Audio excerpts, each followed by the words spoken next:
This is getting out of hand. An area the Giants have done relatively well in over the last few seasons is starting to creep back up on them. We're going to break down the latest here on SF Giants Digest. If you're new here, welcome to the channel. I'm your host, Michael Monreal, and we are so glad you found your way back to the channel. Now, before we get into today's video, let me know down in the comments your current thoughts on the Giant situation, and let's be clear, it is a rough one. Also, before we get into today's video, if you haven't yet, make sure to go down below, hit that like button, and hit that subscribe button. About 75% of you guys watching the videos are not actually subscribed to the channel. It's completely free, takes just a second of your time, and really does help us continue to bring the best Giants content and analysis on YouTube. So if you enjoyed today's breakdown, go down below, hit that like button, hit that subscribe button. That'd be much appreciated by myself and everyone here at SF Giants Digest.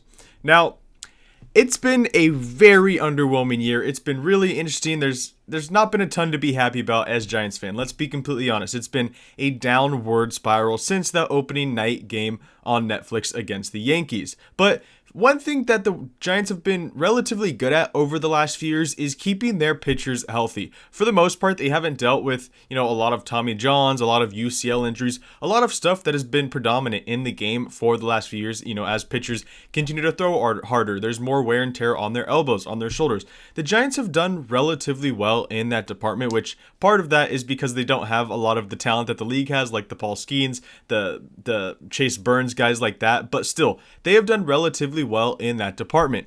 However, that has changed mightily over the last 48, 72 hours, and they have not had quite the luck they've had in recent years. Now, this started a few nights ago when Carson Whisenhunt was on the mound, and he was actually pitching really, really well. He's been up and down this season in terms of production. There's been some good outings, there's been some really bad outings, but he was throwing the ball really well until in the second inning, a pitch came out of his hand, and he quickly, shook his arm, tensed up, and it clearly did not look okay. He came out of the game right away, and we now have learned a little bit recently that the Giants announced surgery was recommended for Carson Whisenhunt after an MRI revealed a tear of his UCL. A brutal year for their young pitchers. Birdsong and McDonald already had Tommy John in the last 6 months. And this is extremely discouraging.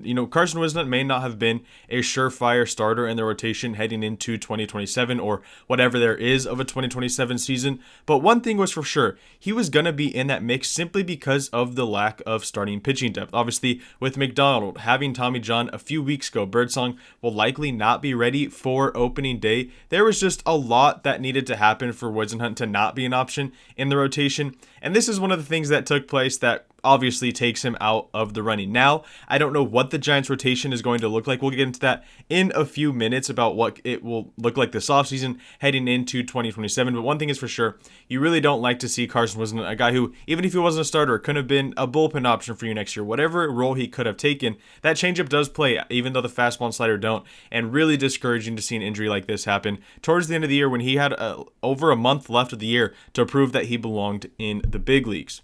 Now, I did put out a tweet talking about, which I'll bring up in a few minutes, but talking about what the rotation looks like next year. And a lot of people were saying, hey, Adrian Houser's throwing the ball well. He's signed until after next year. I'm sure he'll get a spot in the rotation on opening day. Well, things are not so sure on that department either. This came the very next night. This was last night. Adrian Houser left the game with visible arm discomfort after throwing a pitch. He had gone 15 straight scoreless innings entering today. Adrian Houser's been great since the Giants have started using openers, using him out of the pen. He has been really, really effective. Almost like we've been saying he should have had an opener since opening day. But that's a different conversation. One thing is sure, he is injured, and that is another fall to this rotation. I don't know where the Giants are going to keep, getting some of these arms from. I know they've blown a lot of games recently. It's been very underwhelming. They just lost 10-9 after being up 9-3 in the top of the 9th inning. That's a completely different conversation. I'll probably have a short coming out about that game, but still, the Giants are losing arms left and right. Whisenhunt, McDonald, Adrian Houser now, This is just extremely discouraging. And earlier today, we got official word on what it was going to be for Adrian Houser. The roster moves: Braxton Roxby was selected. Adrian Houser placed on the 15-day IL with a right forearm strain. This makes me think Houser won't be back for the rest of the year. Forearm strains are not something to be taken lightly. This means, that's connected to your UCL. That's connected to your elbow. You don't want to push things, especially at this point of the season. There's no point in rushing him back. So this is another guy not in the rotation through the remainder of the season. So we're going to see a lot of Logan Webb, a lot of Blade Tidwell, and then my guess for the rest of the season, we're going to see a good amount of bullpen games because the Giants simply don't have enough starters. Yes, we'll see Matt Wilkinson, Joe Whitman through the last month, I'm sure, just because the Giants don't have any other arms to fill those spots. But this is really concerning. The Giants have done really well in the UCL department, in the Tommy John department for years, and it is finally catching up to them because all of a sudden they are extremely, extremely thin in the starting rotation. Now, this is the tweet I was talking about a few minutes ago. The Giants starter depth is extremely thin heading into 2027 after the injuries to Whisenhunt and McDonald. Who is in that rotation? Webb and Roop are pretty locked in. Now, I'd assume Tidwell is for sure going to be in that group simply because of the lack of depth.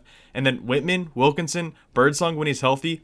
I'm extremely interested to see what Posey and company do for that group this winter. And the really discouraging thing is that this free agent class is not very good whatsoever. Robbie Ray is the second best left-hander in that group. And no offense to Robbie Ray, he was a great Giant, but I just don't see the Giants bringing him back, especially on what it may take to sign him money-wise. So it is a really, really discouraging conversation, and I really don't know what the Giants are going to do with this group heading into next year. Now, does the lockout complicate things? 1,000%. We don't know what free agency is going to look like. We don't even know if there's going to be a 2027 season. Right now, it looks like there may not be a single game played.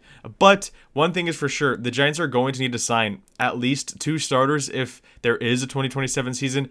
You do not go into a season with these names in your rotation. Don't get me wrong.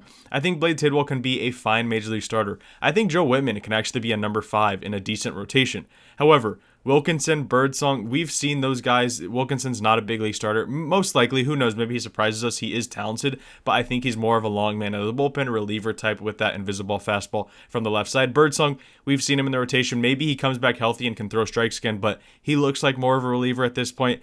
I am just so intrigued to see what the San Francisco Giants rotation looks like in 2027. If there is a 2027, and it is just a fascinating conversation because all of a sudden we have a ton of arm injuries, a ton of UCL injuries, and that is something that, yes, the Giants have had down years, they've had injury-prone years, but it has rarely affected the starting rotation the way it has towards the end of the 2026 campaign. That's going to do it for today's video. Let me know down in the comments your thoughts on this entire thing. I've seen people on Twitter saying the Oracle Park mound is cursed, but Logan Webb went out today and had a fine start. So it's definitely not that. It's just some really bad luck for a young arm. And Whisenhunt and Adrian Houser, a guy who is finally starting to turn things around in the San Francisco Giants rotation. That is going to do it for today's video. If you enjoyed, go down below, hit that like button, hit that subscribe button. Those are 2 of the absolute easiest ways to help support the channel. And about 75% of you guys watching the videos are not actually subscribed to the channel. It's completely free and takes just a second of your time. Also, leave a comment down below your thoughts on the rotation, the injuries, and as always, thank you so much for watching. We will see you next time.